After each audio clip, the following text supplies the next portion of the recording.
Hi, everybody. Trying to figure out how to do my slides. All right, so I'm going to talk to you today about the work we've been doing at GAO, and I know there's some people here in the audience that have worked with us, so I'm happy to see them here and see that they have contributed to such an important piece of work that we've been using to make sure that your tax dollars are being spent wisely. So I'm just going to go through a little background about GAO, what we do, and give you a little bit of an overview of the 2 best practices guides that we've put together for our audit criteria. And then I'm going to walk you through an application of the best practices in a real audit on the Joint Strike Fighter. It's definitely getting old, but it's such a good one. So I actually was trained as a EVM analyst at Naval Air Systems Command back in the early 90s, and I was there and I loved it. It was great. I was a cost analyst and had a lot of fun, and then they decided to move down to Pax River, and I didn't want to go that far to commute, so I was looking around for other jobs and ended up finding this job at GAO. So I kind of fell into the job at GAO. And when I went over there to work, one of the things that I noticed is whenever they would get a program cost estimate in and Congress might ask questions about it, GAO would just have this blanket statement saying that the cost, these are the costs of the program, this is what the program manager says, and we really have nothing to say other than this is the reported value. And so one of the things that, having been a cost analyst at NavAir, I said we could actually say something about whether or not these costs are any good. We could actually say, do we expect them to come in at this level, or are they too low, or are they too high, that type of thing. And so one of the things that we were going to do is try to do some better analysis for the Congress, because at GAO, we don't really pick our audits at all. Everything comes to us through the Congress, either as a congressional request, and actually more often now it's happening through legislative mandate, which is not good because when it's mandated, we can't slip the date. And so that makes our time frame much more compressed. But one of the things that the Congress does every year, at least they're supposed to, is pass a budget. And that's where they have to make decisions on what programs are they going to fund. And they can't fund everything. There's not enough money to do that. And especially with sequestration that just came down the line, I think everybody realized that the money is dwindling and we don't have as much. And so now they've got to make these hard choices over what programs should deserve to get the funding and which programs actually should probably be canceled because they're just wasting too much money. And so part of their job is to make a decision over which programs to fund, which programs to cancel, and which ones to have GAO evaluate. So part of what they do is they request us as auditors to go in, take a look at these programs, and give them feedback as to what's happening.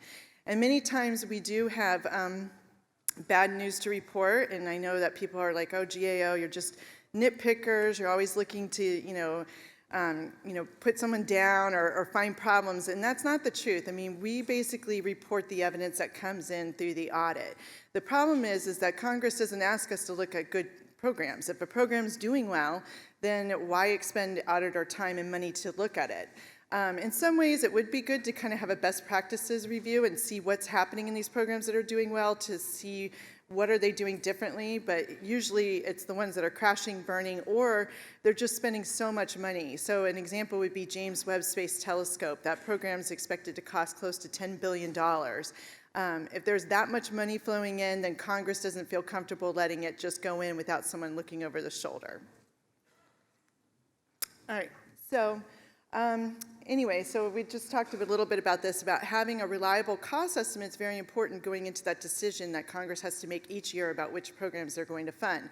In addition, looking at the schedule, the plan of how long it's going to take to get the program up to speed and operational, it has a big impact on costs, because the longer a program takes to get done, the more it's going to cost, because you're carrying a standing army of people that you have to fund and pay payroll and benefits to.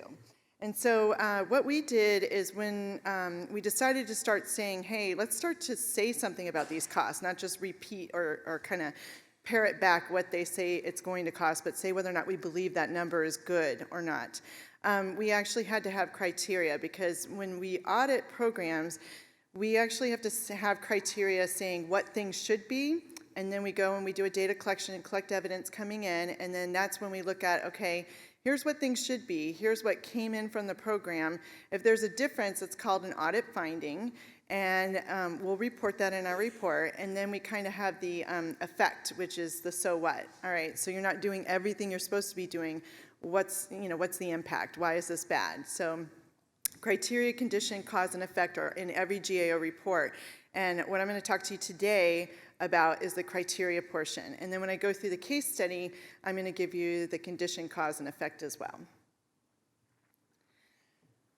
Okay, so the purpose of the guide was to come up with the best practices. It was going to be, what do we expect to see in cost estimates? What are the types of data, information, methodologies should program managers be employing to make sure that the numbers that they're getting are actually going to be credible and believable?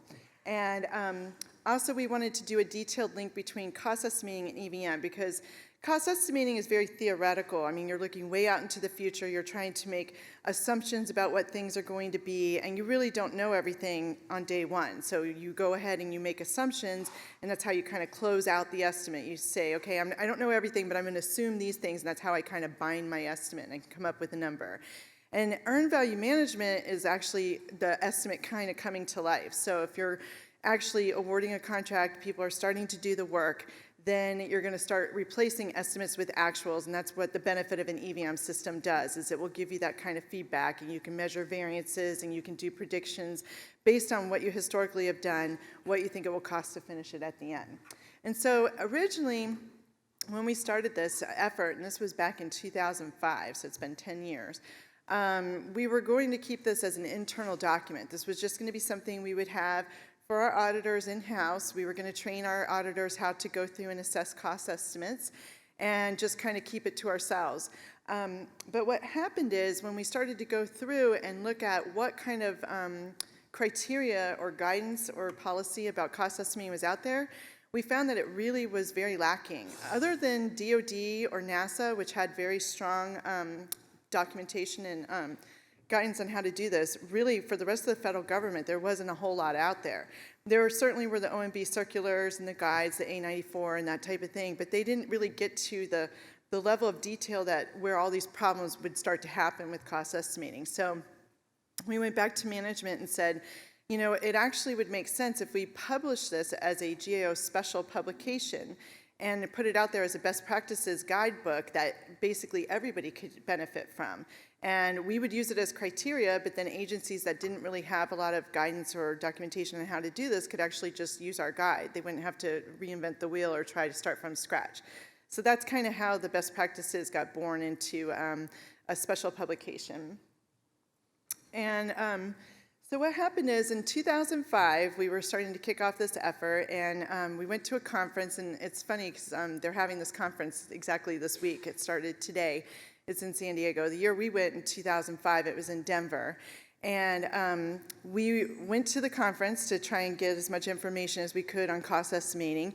And when we were there, you know, they always have the social at night and with the drinks and stuff. So we went and talked to some of the people who were heading up the conference and said, here's what we want to do. And at this point, I hadn't been doing cost estimating for about 3 years. So I didn't feel comfortable coming up with a guide on my own, having kind of been out of that area for 3 years. So we said, look, we'd like to get feedback from you. We'd like to get input from you all. Would you be willing to help us with that effort? And so we talked to the president of PMI, the president of SKIA, you know, kind of the leaders of the field. And they were very excited and said, this is something that we've needed for a long time, and we're definitely willing to help us. And that's what we kind of, that first time in 2005 is what we started as our expert meeting. So we started to get a group of experts together that would come and review what we had done, give us feedback, give us documentation, send us to people to interview and ask more questions from. And so we started that meeting in 2005 in June. And here we are 10 years later, and that group has grown tremendously. We have over 850 people on that list, and it also goes worldwide, so we're not even just here in the United States. So what you see in the cost guide and the schedule guide reflect not only best practices domestically in the United States, but really are kind of input from people all over the world. And we've had a lot of input from the United Kingdom, from people in France and Italy and Norway and Japan. So it's been very exciting, and it's been very rewarding to do this. And really, when you look at these best practices, they're not GAO just telling you what to do. It's us basically collecting everything that's out there and putting it in one guidebook that you can then benefit from.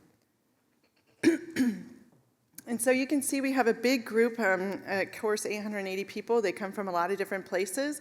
It's interesting, we're almost half and half between government and industry. You can see we've got most of the big agencies and the federal government involved, plus a lot of different, private industry, plus academic. We have a lot of different universities involved as well, too.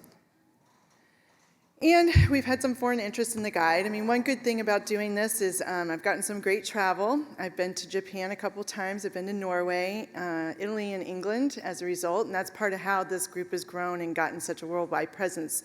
And actually, the Japanese love the guide so much, they translated the whole thing into Japanese and then gave us a copy, which was really cool. So it's interesting to look through the guide and see it in a whole nother language. And certain things don't translate, like earned value management. There's no Japanese word for that. So you'll see that pop out, and you'll recognize that. Also, Norway is in the process of doing a translation into their language. And that should be very interesting because they've got, I think, 6 more consonants than we do. So who knows what that thing will look like. So the layout of the guide, it's really big, and this is funny because I have a friend who just wrote a book on cost estimating, and he and his partner are selling it on Amazon.com. And so I said, well, how many books have you sold? And they were checking, and then I said, well, see, and they decided to throw the cost guide in there, and they're actually selling the cost guide and the schedule guide on Amazon. You can buy a copy for $33, I think, for the cost guide and $26 for the schedule guide, but you can get this for free off the internet, so you don't have to pay any money for it. So somebody's making money out there, I don't know. But yeah, this is totally free and downloadable. It's a public document, so no royalties coming my way for this at all. It's a very big document, the cost guide. It's got 20 chapters in it. It's heavily weighted against the cost estimating. So the first 17 chapters go into cost estimating and what you need to do to come up with a valid and credible cost estimate. And the last 3 chapters are really kind of the earned value management link to the cost estimating. But we didn't really call it EVM because the experts said EVM's got such a bad rap, and people think it's overkill and it's government bureaucracy and all of that. So we call it managing the cost estimate because really that's what it is. It's basically seeing the cost estimate come to reality. And so the last 3 chapters deal with that. And also we have case studies all throughout the guide. The one nice thing about the online version of the guide, if you click on the case study, which a case study is just like a little snippet of what we found in a real-life GAO report, but if you click on the number in the case study, it will launch the entire GAO report. So you can actually go down, you can kind of go down a rabbit hole if you wanted to go through all these different reports and see.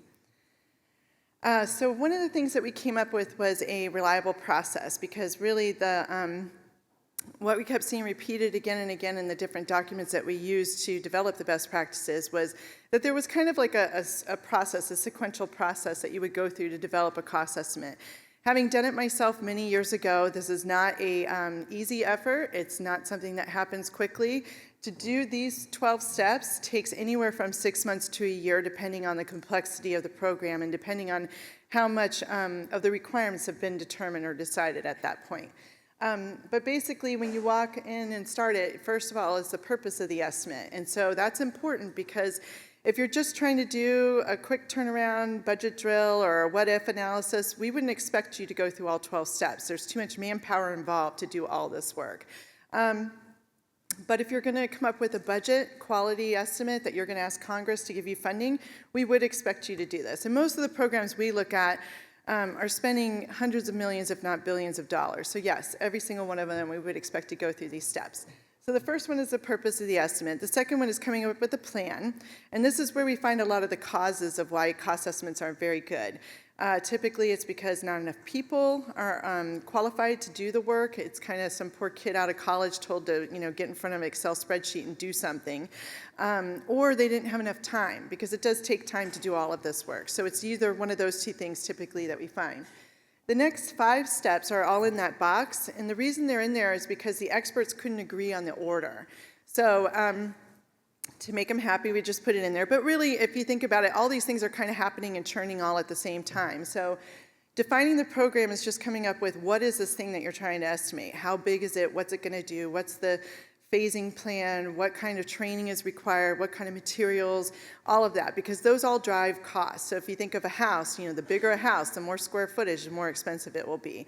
Also, the materials that you use, you can put a nice hardwood floor, or you could go really cheap with linoleum. So materials make a difference, size makes a difference. All of that should be captured in define the program, the definition of the technical characteristics.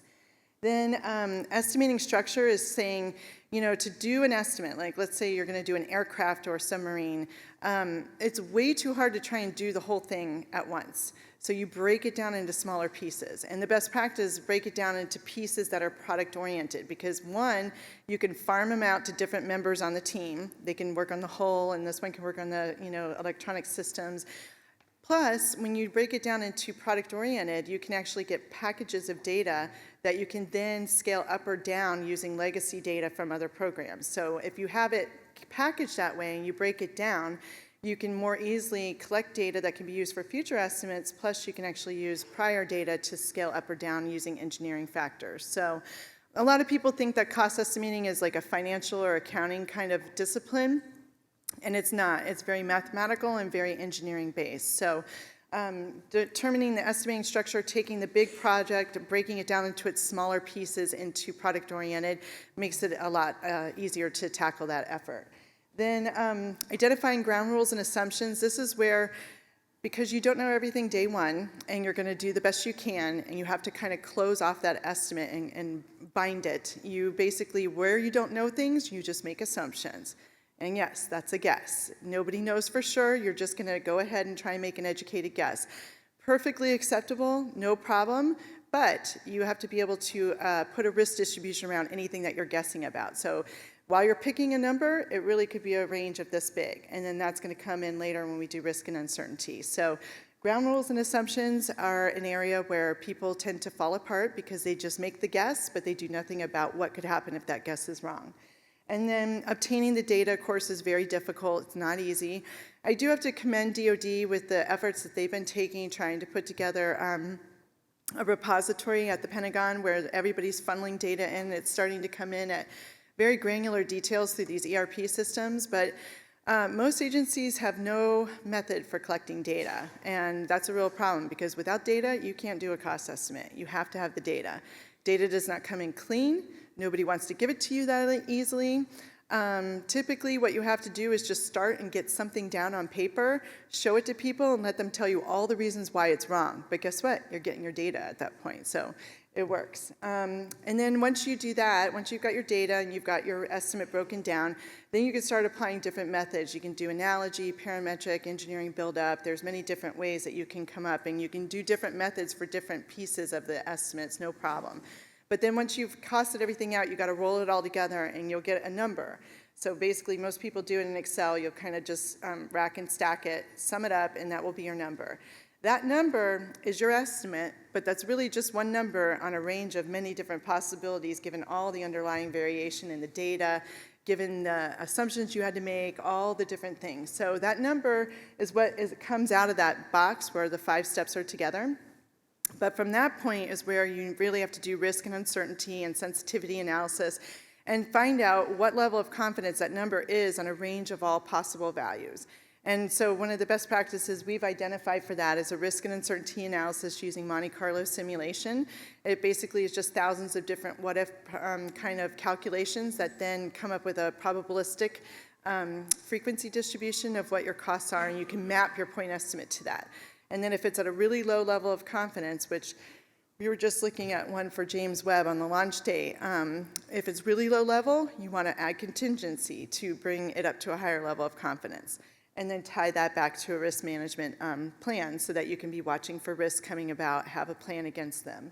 Then documenting the estimate, again, is another thing that we don't see people doing well, but that we're looking for documentation to the point where it's so well documented that the whole team could leave and get a new job, and a new team could come in and from the documentation recreate the estimate and get the same number. So we're really looking for robust documentation. And then presenting the estimate to management for approval. This is really important because management is the one that's got to go and defend the estimate to Congress. So management needs to understand everything that went into that estimate. They need to know the quality of the data. They need to know where guesses were made and why. They need to understand what methods were used and what the variation is. They need to know where that number falls on that risk S-curve. And they get to decide what level of contingency they want. And that's very important because if you don't have management understanding all of that, they cannot make a good decision. If all they get is that one number coming in and they say, let's go with it, and it's only at 10% probability, then you're going to be in big trouble down the line trying to execute against that number.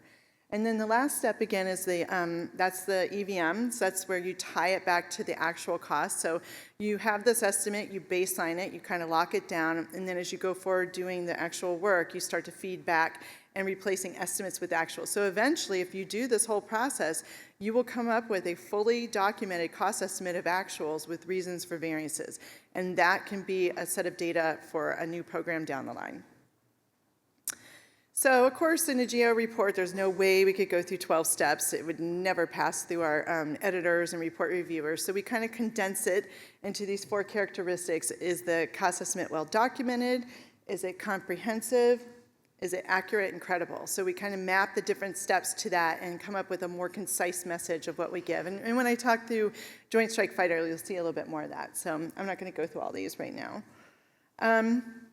One of the things, it's funny because when we started the work back in 2005 and we were looking at different documents and stuff, we had a contractor in that helped us put together our document management system, and they found this awesome report from 1972, and it was on DoD, and it was talking about DoD programs and how they were overrunning and they were delivering half the capabilities they promised at twice the cost, and nothing was on time. And it was just a sad story. And basically, you could change it and put 2015, and we'd pretty much have a lot of reports that say the same thing today. So what's happened? Why in 35, or how many years can we not get this right? What's wrong? Why is it so hard? And it's because cost estimating is not easy. All the things on the right-hand side are the things that are weighing against a cost estimator. So you've got people who are inexperienced. They're not trained. They don't know what they're doing. They have no idea how to develop a cost estimate. They're just told, come up with something. And then you've got historical data that's not available. If you're in DoD, you're starting to look pretty good. But before, even DoD, through acquisition reform, kind of got rid of cost estimating reporting, and they had a big gap of data available. Also, a lot of over-optimism. We see it all the time at DoD. We would go in and talk to the Navy, and they said, well, the Army doesn't tell the truth about their programs, and neither does the Air Force, so why should we? Everybody just lowballs it, gets approval for the program, and figures they can incrementally fund it over time. And so that's kind of the Washington game, and everybody knows it, but we're trying to come in as honest brokers and say, okay, what should this thing really cost? Because I think, again, as bad as sequestration was, it actually has had some good benefits as far as the fact that people are paying attention. People realize that money is not free, that programs are going to get canceled because you just can't do it all. And so you really have to be able to defend the money that you need for your program. Cutting edge technology tends to be more of a problem for NASA and DoD, where they're really trying to push the edge of what's ever been done before. That creates problems because trying to get analogous data or looking at legacy data, it's very difficult to go from here and leap all the way over there. And then also the diminishing industrial base for these very highly complex specialized programs. If you don't have contracts coming in on a regular basis, these people go out of business. And then 3 years later, when the government comes back and says, hey, we want to award a contract, they don't exist anymore. Very expensive to get someone back in and requalified, and it really shoots costs up and ruins learning curves. On the other side are the things that can actually help increase cost estimates credibility and make it easier, but these things cost time and they cost money. So training people as cost analysts, having historical data available. I can't tell you what DoD has spent to collect this data, but it's cost a lot of money. It's not cheap. We do have to pay for this data, but it's worth it. Adequate budget, well, nobody's getting that anymore, but at least if you are going in trying to be honest about what you think something is going to cost, you have less of a chance of getting canceled down the road. Having good confidence levels, so having enough risk-adjusted money set aside to deal with problems early and quickly so you can try and stop the effect on the estimate helps as well. So in addition to doing cost estimating, as we were going through, we put out the cost guide in 2007 as an exposure draft and left it out for comments for about a year. And we went down to NavAir down at Pax River and talked with one of their analysts down there, and they said, what are you doing about schedule? And we said, nothing. And they said, well, you really should be doing something. And so NavAir had hired some really smart people from the nuclear power plant, and they scheduled by the hour. I mean, if you lost power, that was a ton of money they were losing. So they were really keen on scheduling. They hired these guys over there, and then NavAir started to get into scheduling, and then they told us about it, and we said, wow, this is cool.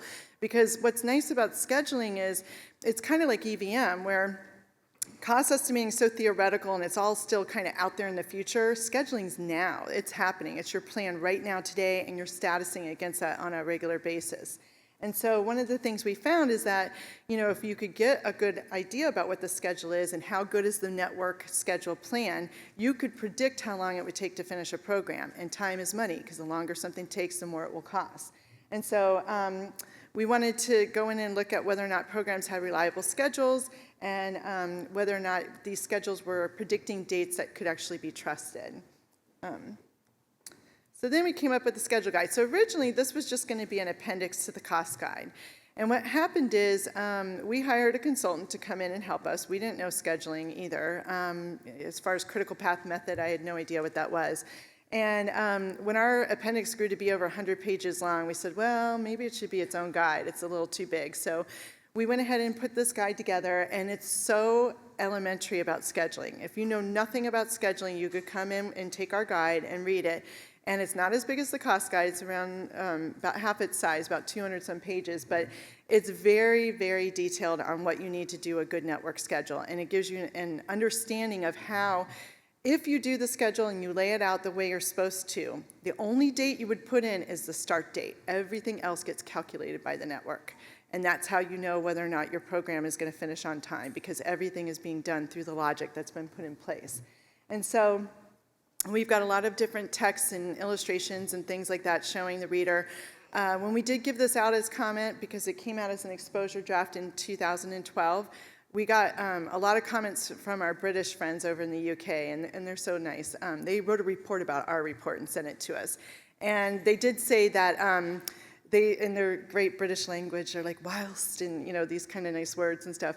They said that basically it was so elementary, and they said, you know, some of this everybody knows, and we said, no, they don't, because we're going into federal government, and you wouldn't believe the kind of messy schedules we're seeing. And what's scary is people are making decisions and asking for budgets phasing against that schedule, and it's no good. So what we did with this, again, we put it out in 2012, had it open as an exposure draft, and then it stopped accepting comments in 2013. And we received a ton of comments. So we didn't get as many comments on the cost guide, and I don't know if it's because scheduling people are more passionate about, or because we have such a bigger expert list. You know, there's more people to comment, so we got more comments in. But either way, we've been going through over 1,000 comments. It's got a lot of exposure. We had countries and different places weighing in on it.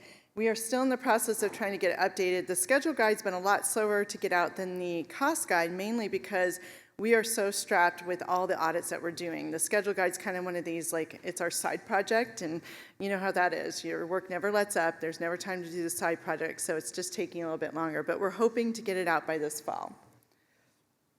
What we lay out in the schedule guide are 10 best practices. And so we've got like the 12 steps in the GEO guide. We've got the 10 best practices here. And basically, they're pretty elementary. I mean, first thing you got to do is capture all the work you got to do, so all the activities, and then put logic in. So everything you have to do, what has to happen first before you do something else? You must design before you can build, before you can test. So there's a logic progression. Then assigning resources, because if you don't assign resources, there's two problems. One, nobody will know to get the work done because nobody's accountable for it. And two, when you assign resources, you actually can put a dollar value against that schedule, and then you can actually have the beginnings of the baseline for EVM. Establishing the duration is once you say how long things are going to take and you link them together, that's how you get those dates. So that's how the scheduling software will calculate the dates. Verifying the schedule is horizontal and vertically traceable. One of the nice tests that we like to do, and it's a lot of fun, we'll take an activity that's maybe not critical at all, it's maybe 10 or 11 days, and make it 500 days, and look at what happens to that schedule. It better show up on the critical path, and it better push out that end date. A lot of times we don't see that happening because of the fact that they're missing logic. There's no successor coming off it, so even though it goes way out past, the end date's still way back here. It's not logical. Confirming the critical path is valid, so just making sure that any scheduling software will come up and mark, it will identify a critical path. The question is this really the critical path? Is this really what's driving your program? You won't know that until we do all these checks where we do filters and look for missing logic. Ensuring reasonable total float. This is another one where float is kind of your flexibility. It's where do I have extra time? And so if something's kind of behind and I've got other things that have more time, I can actually take resources and put them over here and try and get back on schedule. And what happens if you have a schedule that isn't well linked and it's got missing predecessor successors, you'll see big things afloat. You'll see like 1,000 days afloat, meaning 3 years of slippage, and it won't have any impact. Well, that's not true. It's just that that's the way it's modeled in the schedule. So you're getting a false sense of security where it doesn't really exist. And then, of course, just like a cost risk analysis, you can do a schedule risk analysis with Monte Carlo simulation, come up with the same probabilities of when you might finish, and that's very valuable information as well. Updating the schedule with actual progress and logic, you would think this was a no-brainer. You would be surprised how many schedules that we see that the status date was like maybe 3 years ago. And then the last one we didn't even have when we first put this in the cost guide was about maintaining a baseline, because we just assumed everybody did, but we went in and would do a lot of audits and people did not even have a baseline, so there was nothing really to benchmark against to see what kind of variances were occurring in the program. So how's the government performing? I'm going to go through a little bit of kind of like high-level macro kind of measures of what's going on in the audits that we've been doing. So the first one is on cost estimating. And as you can see over on the left are the different agencies that we've gone in and done audits. And this is based on probably maybe 50 or 60 different audits. And so from Veterans Affairs, Department of Transportation, DOD, Missile Defense, IRS, Homeland Security, that's Department of Energy, Agriculture and Commerce. So where it's green, that's good. Where it's red, not so good. So basically, in comprehensive, like does the estimate include all costs? Does it have a work breakdown structure, that type of thing? Most everybody's doing pretty well in that. And then well documented, to what extent can we, from the documentation, understand the methodology, the calculations, and see how the estimate was created. Not so, pretty well still, but agriculture across the board was not doing so hot in our audits. And then accurate and credible. So it wasn't meant to be like that, but it kind of color gradients that way anyway. Accuracy, we do get a lot of pushback from agencies like accurate, how can you say it's accurate? It's never going to come in exactly at the number that you say it's going to be. And that's true, but when we say accuracy, we're talking about whether or not historical data was used, which is an accurate predictor. We're also looking at whether or not actual costs are being fed back into the system, whether variances are being analyzed. So that's when we talk about accuracy. It's talking about the methods and the underlying data. And then credible is that's where we do the risk and uncertainty, the sensitivity, and we might do an independent cost estimate check against it. So if all these different methods start showing that, especially if an independent cost estimate using different methods and data comes in close to your number, 2 different methods ending up at the same place gives you a higher level of confidence in it. So of course, everybody started to do badly in the credible. And it's funny because once you get outside of DOD and NASA, people didn't even know you could do Monte Carlo simulation. And with the way we have computers that work so quickly, you can do a 10,000 simulations in maybe a couple seconds. It's very fast. So these are some of the problems that we saw consistently happening with these program cost estimates. So basically, a lot of times the estimate doesn't include all life cycle costs. And we feel it's important to have all life cycle costs because while it might be cheap to develop something, it may be very expensive to operate and maintain. So you really do need to have the full picture of what's going on in a program because Congress has to make a decision about whether or not to go forward with this program. And you need to understand if it's even going to fit within your portfolio of everything else that you've already committed to do. They rarely use the product-oriented work breakdown structures, and a lot of times they're not standardized, which makes it very difficult for collecting packages of data to be able to use for other estimates. They also don't reflect historical data, and risk analysis is not done. Documentation tends to be very, very poor. A lot of times we can't even understand where these numbers came from or what method was even used. In addition, they don't show whether their program, where their estimate falls on a risk curve. So we can't tell what level of confidence this number's at. And then also they fail to come up with actual costs and then talk about reasons for variances, so that linking back to reality is not occurring.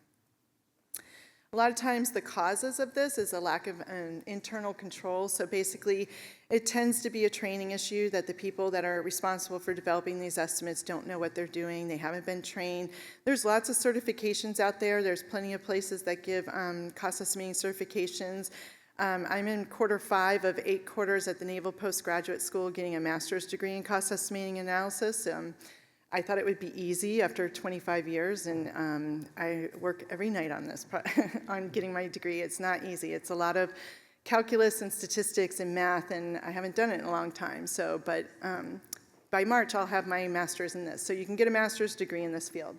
In addition, the policy and guidance, a lot of time, people aren't doing a good job because they weren't told to do anything. There was no policy or guidance on how to do this type of thing.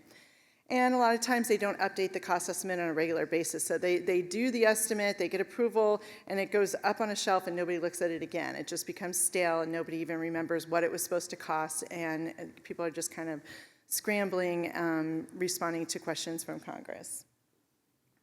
Schedule was worse. Like, we thought cost was bad, schedule's really bad.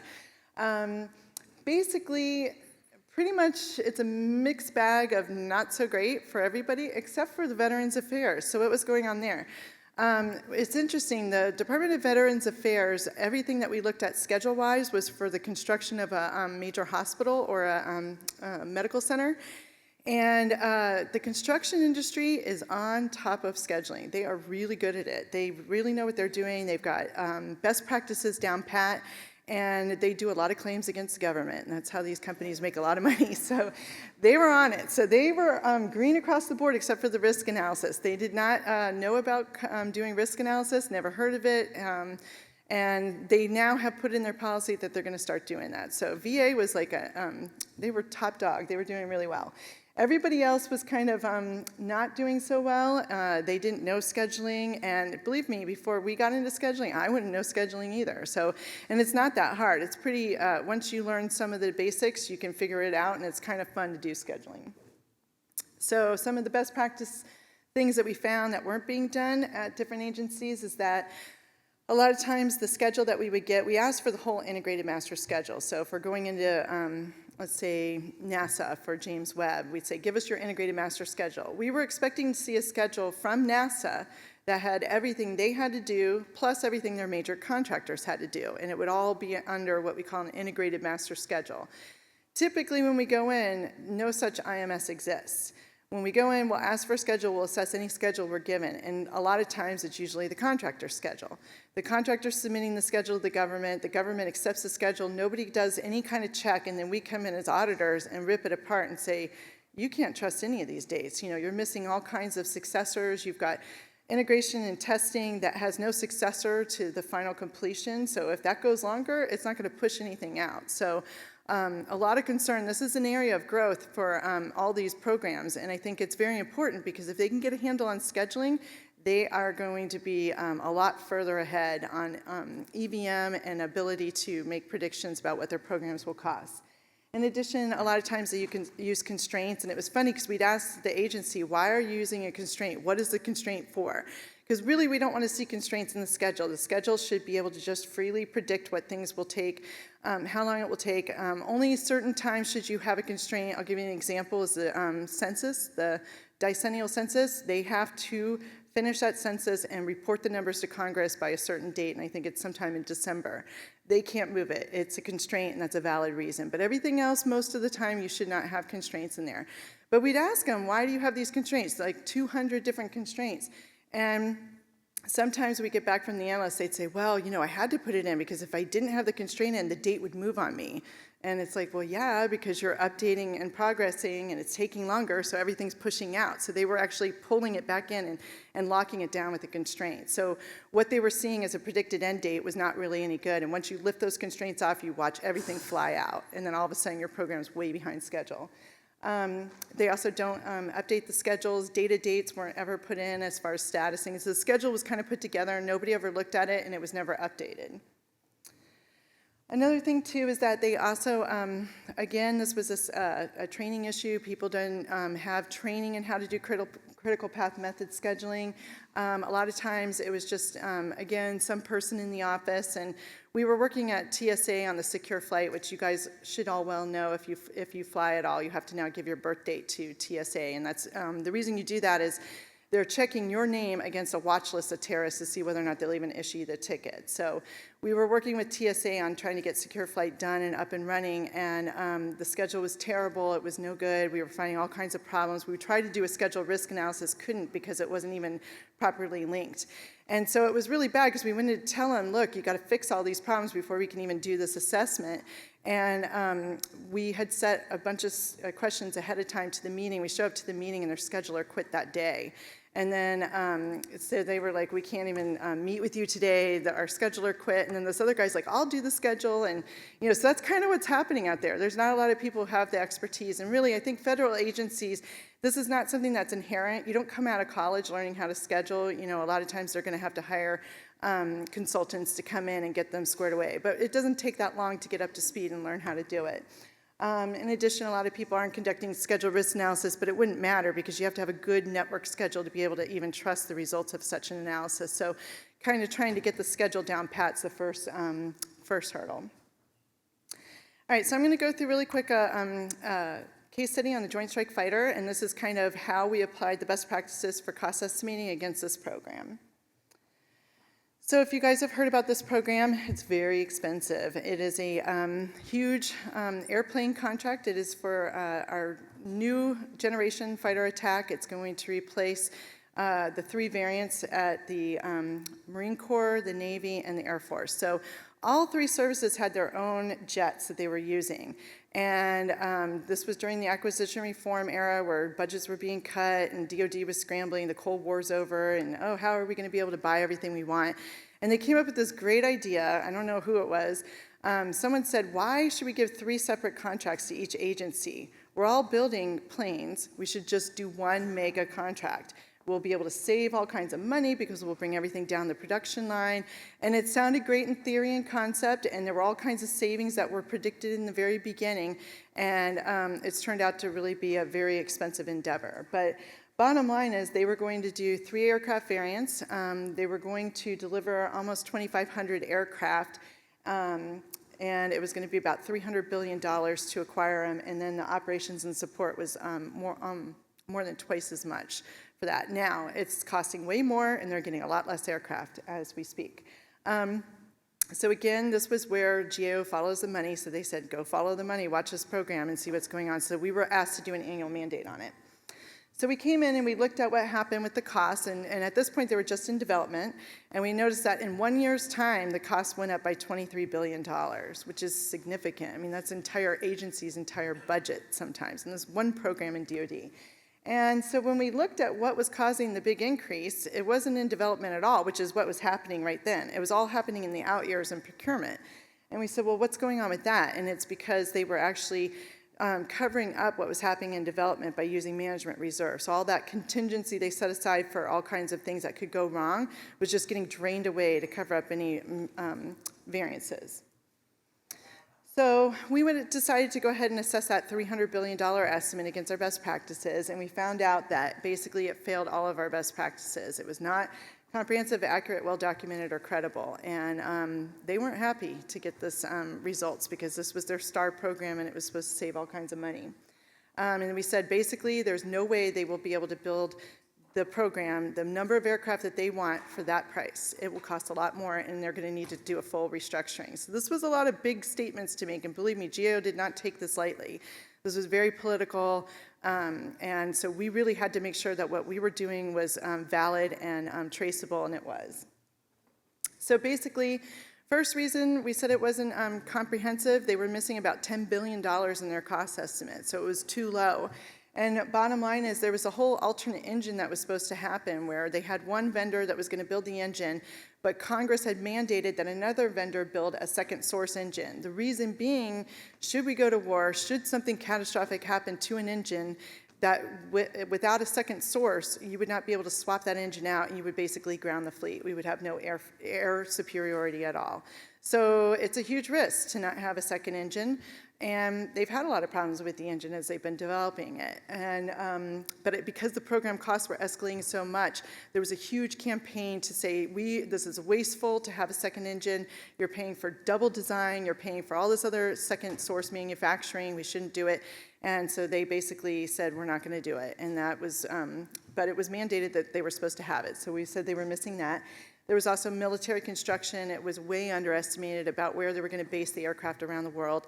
And then there was about $2 billion in tooling that Lockheed came back and said, well, we can build this aircraft, the 3 different variants you want, but we need more money for tooling. And it was a lot of money. And when we talk tooling, we're not talking about drills or anything like that. It's these special lasers that are doing the actual, they're actually drilling in the design for each aircraft as it comes down. It's very automated.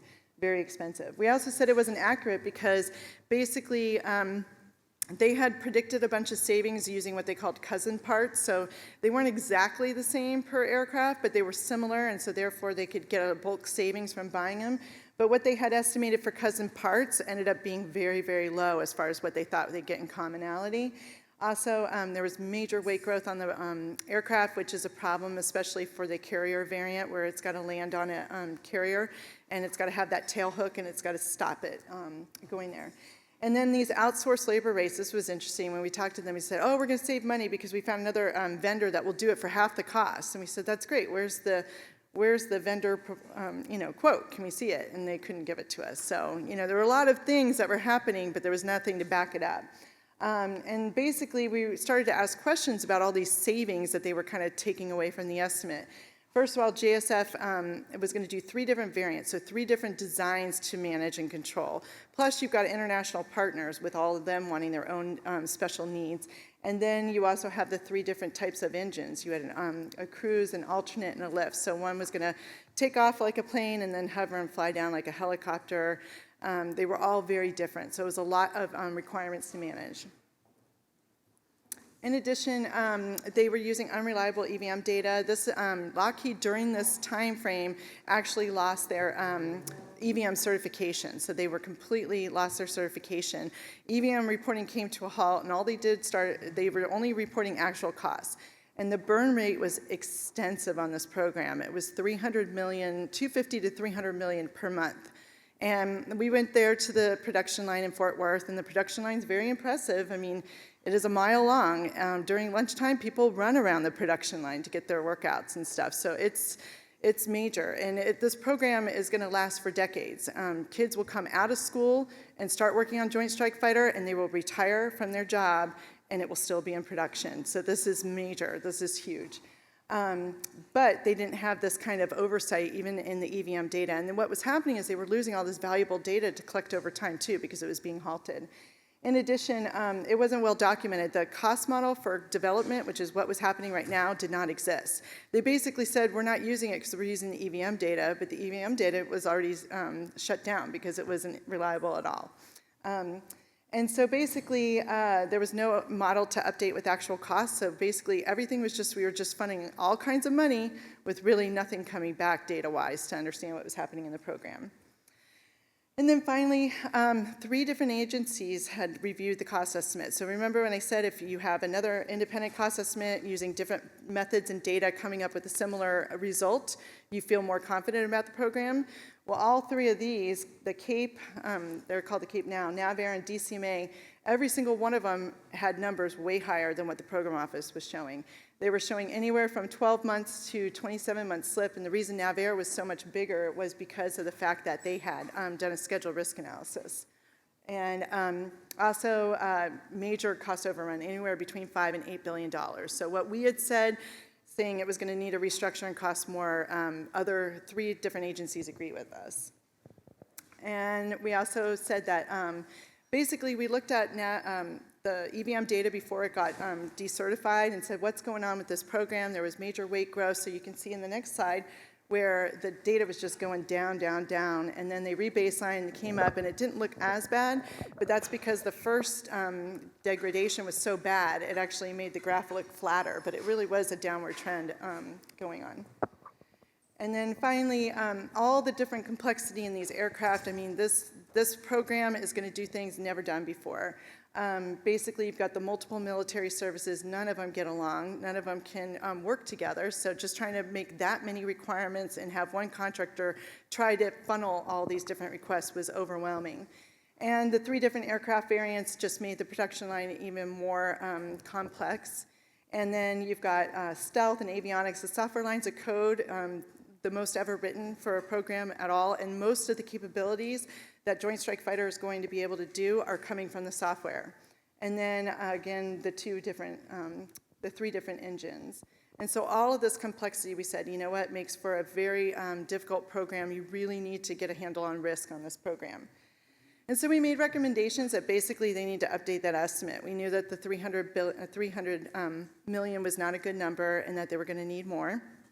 And so we said that we wanted them to go back and include what was omitted from the estimate, to actually go back and look at what requirements have been traded off and pushed into all these LRIP contracts, and then come up with methodologies and data sources and a documented cost model.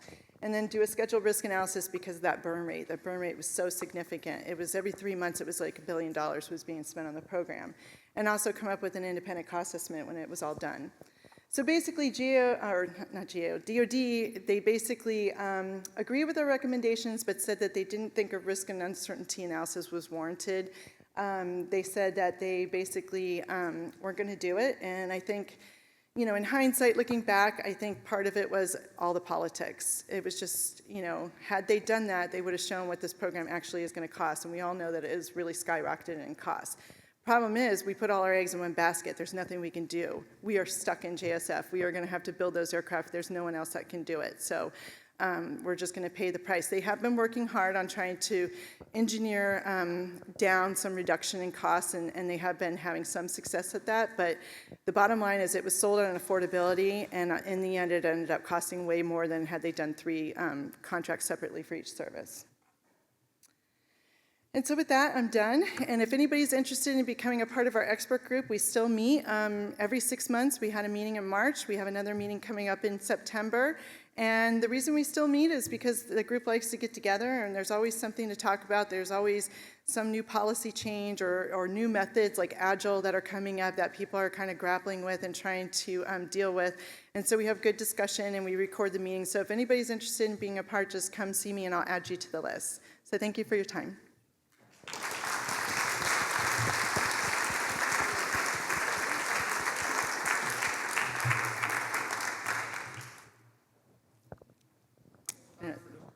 Yeah, they said if anybody has questions. Here,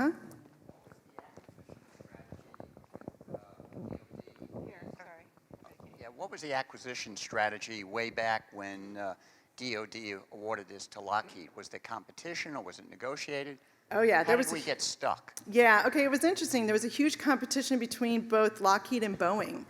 And there's a really cool movie. You can actually Google it on YouTube. It's called Battle of the X-Planes, and it's a movie, and it's really good, actually. I had to watch it from one of my master's classes. It's a movie that kind of does a documentary of the 2 different teams trying to battle out to win the JSF contract, and it shows what was going on, and it's very inspiring. I mean, when you watch that movie, you do see how people put their heart and souls into this and really wanted that aircraft to work, and they believe in the warfighter and all of that. But, you know, questions have been asked over time. Had Boeing won this contract, would we be in this big of a financial strap with the program? And, you know, who knows? It's hard to say. But all we know is that we're paying a lot more for JSF than what it was originally sold to Congress for. Mm-hmm. I'm curious, what is it really going to take to change this picture for the federal government the next 5, 10 years, given all your experience and just the durability of culture? Is it technology? Is it process? What realistically will change to give us a better picture? Well, it's interesting because the How's the Government Performing slides that I showed you, one of the things that we want to do in about another year or two is update that, show what it was, because those are for older programs. This was before the guide was even out. We have a lot more data and audits that we've done since then, and it's interesting because I did give a keynote 2 years ago at ICEA, which is the conference that's happening right now, and that was called audits are not always a bad thing, and it talks about some of the things that we've seen happen that are good as a result of our audits. And so in that, we talk about the impacts that the guide has made at different agencies, like DHS now has a cost estimating shop that they put together. They actually use our best practices to do independent assessments of their programs. Missile Defense Agency is doing the same thing. So we're seeing more and more of the incorporation of these best practices into the programs, but of course it's going to take time. So I think the more that we can bring awareness, and one audit at a time, we can go ahead and make recommendations, but that's going to take a long time. But some of these bigger agencies are starting to take notice and realize that we're going to come in anyway, so they might as well be proactive. And I think we'll start to see the tide turn a little bit. And I really feel like the civil agencies, because they're smaller and they tend to deal more with IT, if they can start, taking on the agile method and using that, they can actually bring costs way down and see better results than trying to do things the more traditional way.